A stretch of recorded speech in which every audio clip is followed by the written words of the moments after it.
जय माता रानी। दोस्तों, नवरात्रि के 9 दिन में हम माता के 9 स्वरूपों का पूजन करते हैं और नवरात्र व्रत की जो सफलता होती है उसके लिए हमें कन्या पूजन जरूर करना चाहिए।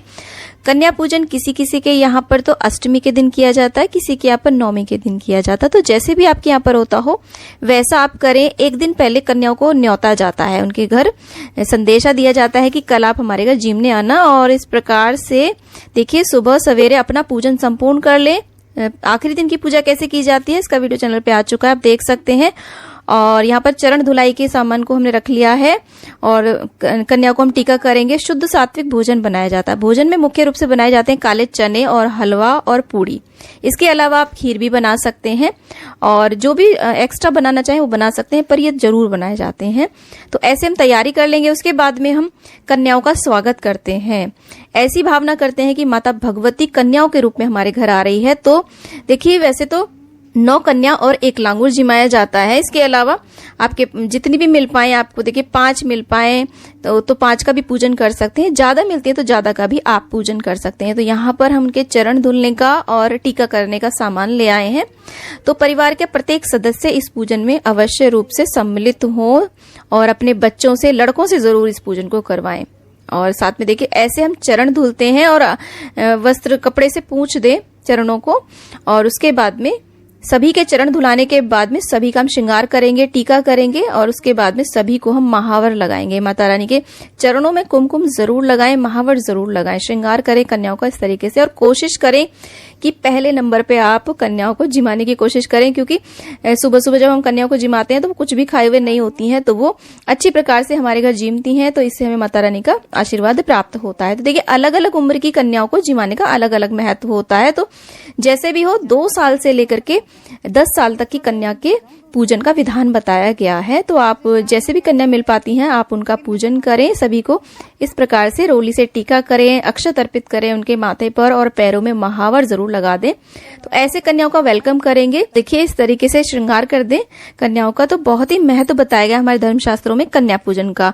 तो अगर आपको देखिए अष्टमी नवमी को समय नहीं मिल पा रहा है ना, तो आप किसी भी दिन, नवरात्रों में किसी भी दिन आप कन्याओं का पूजन कर सकते हैं। और अगर आपको कन्या नहीं मिल पा रही है तो कम से कम 1 कन्या का पूजन भी आप कर सकते हैं, किसी भी कारण से, कोई भी मजबूरी है। उसके बाद में भोजन परोस दें। बड़े ही प्रेमपूर्ण भाव से हमें इस प्रकार से कन्याओं को भोजन करवाना है। जो भी सामग्री आपने बनाई है, भोजन बनाया है, उसे आप इस प्रकार की डिस्पोजेबल प्लेट्स में भी कर सकते हैं। अगर आपके पास बहुत सारी स्टील की या फिर कोई भी धातु की प्लेट्स आदि है ना, उनमें भी आप परोस सकते हैं। पर आजकल तो यही ज्यादा चल रही हैं, तो आप ये यूज कर सकते हैं।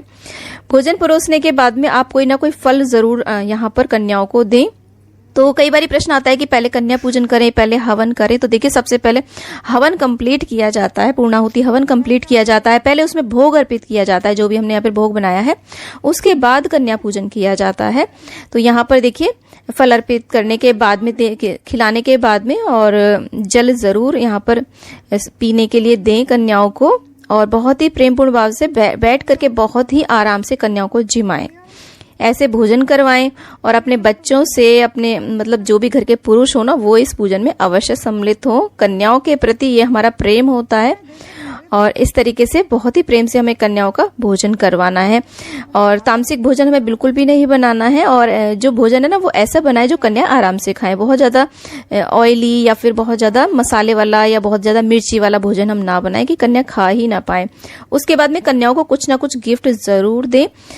गिफ्ट के क्या क्या आइडियाज होते हैं इसका वीडियो आपको चैनल पे अलग से मिल जाएगा। साथ में कुछ ना कुछ दक्षिणा जरूर दें, जो भी आपकी सामर्थ्य हो उसके अनुसार दक्षिणा दें। स्टेशनरी का सामान सबसे अच्छा रहता है, तो स्टेशनरी का सामान आप दे सकते हैं। बच्चों को पढ़ने लिखने के काम आ जाता है। टॉय दे सकते हैं, कोई भी गर्ल्स की एक्सेसरी दे सकते हैं, हेयर बैंड, क्लिप और कोई भी। और हाँ, यहाँ पर आप चुनरी भी उड़ा सकते हैं कन्याओं को।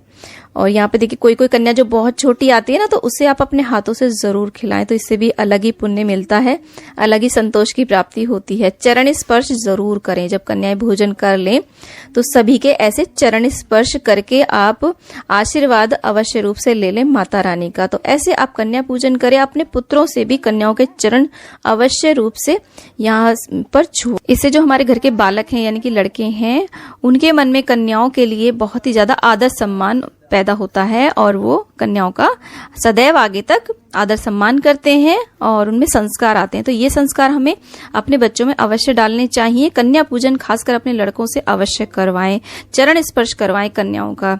तो ऐसे आप करें और जब आप इस पूजन को करें ना, तो हो सके तो अपनी जो लाल चुनरी है, शादी की जो चुनरी है, उसे ओढ़ करके आप इस पूजन को करें। आप कन्याओं को भी चुनरी उड़ा सकते हैं। उसके बाद में माता रानी के नाम का जयकारा बोलते हुए आप कन्याओं को विदा कर दें और माता रानी से प्रार्थना करें कि वो अपना आशीर्वाद हमारे ऊपर बनाए रखें और अपनी भक्ति प्रदान करें और हमारे घर में सुख समृद्धि आए। तो ऐसे जय त्वं देवी चामुंडे, जय भूतार्ते हारिणी, जय सर्वगते देवी कालरात्रि नमोस्तुते। जय माता की।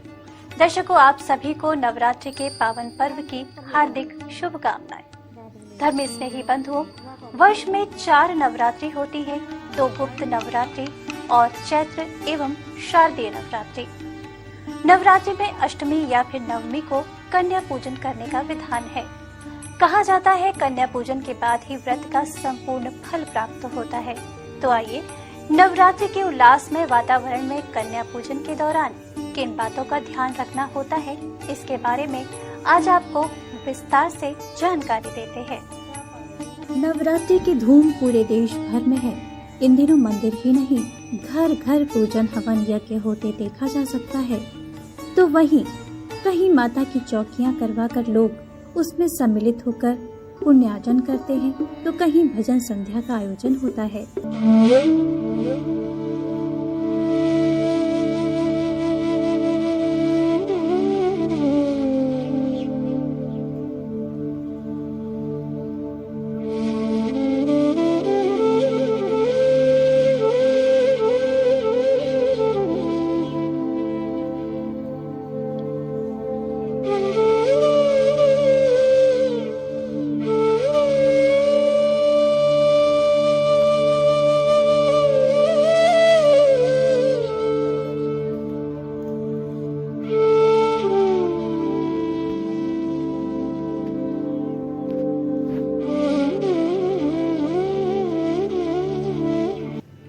नौ दिनों तक चलने वाले इस नवरात्रि के महाउत्सव में कुछ लोग गरबा आदि आयोजनों में सम्मिलित होकर भारत की उल्लासमय इस संस्कृति का हिस्सा बनते हैं। नवरात्रि के समापन के 2 दिन विशेष महत्वपूर्ण इसलिए हो जाते हैं क्योंकि कुछ लोग अष्टमी तो कुछ लोग नवमी के दिन कन्या पूजन कर व्रत का पारण करते हैं। कन्या पूजन में छोटी छोटी कन्याओं को आदर पूर्वक घर बुलाकर उनकी पूजा की जाती है। उन्हें भोजन करवाया जाता है और उन्हें पकवान खिलाए जाते हैं और यथासंभव दक्षिणा दी जाती है। ऐसा करने से माँ दुर्गा का आशीर्वाद प्राप्त होता है और उनकी कृपा से आपकी सभी मनोकामनाएं पूरी होती हैं। कन्या पूजन में 2 से 10 वर्ष की कन्याओं को बुलाना चाहिए। इनकी संख्या कम से कम 9 तक होनी चाहिए। कन्या पूजन के दौरान कन्याओं को माता रानी का रूप समझकर पूजा करनी चाहिए। मान्यता है कि यदि अविवाहित कन्याएं ऐसा करती हैं तो उनके शीघ्र विवाह के योग बनते हैं। कन्याओं के साथ कम से कम एक बालक को भी कन्या पूजन में बैठाना जरूरी होता है। बालकों को भैरव का रूप माना जाता है। आइए आपको बताते हैं कि कन्या पूजन में किन बातों का ध्यान रखना चाहिए और किन नियमों का पालन करना चाहिए। इस बात का ध्यान अवश्य रखें कि कन्याओं के घर में आने के बाद उन्हें सीधे भोजन करने के लिए ना बैठाएं, बल्कि पहले प्रेम पूर्वक उनके पांव अपने हाथ से धोएं और माथे पर हल्दी, कुमकुम और चावल से टीका करें। उसके बाद उनको पूर्व दिशा की ओर मुख करके साफ आसन पर बैठाना चाहिए।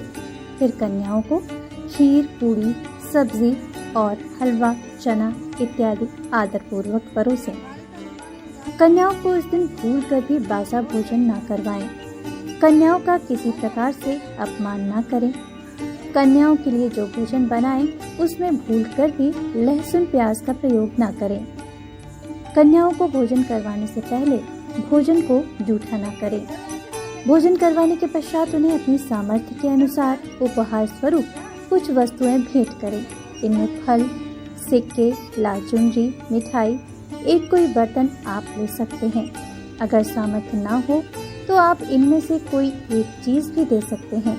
उपहार देने के बाद कन्याओं के पैर छूकर आशीर्वाद लें और उन्हें द्वार तक सम्मान पूर्वक विदा कर आएं। कन्याओं को विदा करने के तुरंत बाद साफ सफाई नहीं करनी चाहिए। अगर आपके पास कन्या पूजन करने का समय नहीं है या फिर किसी और कारण से आप ऐसा नहीं कर पा रहे हैं तो मंदिर में यथाशक्ति भोजन दान कर देना चाहिए। निस्संदेह यदि इस प्रकार कन्या पूजन करके व्रत का पालन किया जाए तो देवी माँ सबकी उचित मनोकामना अवश्य पूर्ण करती हैं। दर्शकों, कन्या को तो हिंदू धर्म में देवी का दर्जा दिया ही जाता है। ऐसे में नवरात्रि के पावन पर्व पर हम घर घर में अपनी संस्कृति का साक्षात स्वरूप देख पाते हैं। हमारी ये समृद्ध परंपरा सदैव अक्षुण्ण रहे, हम यही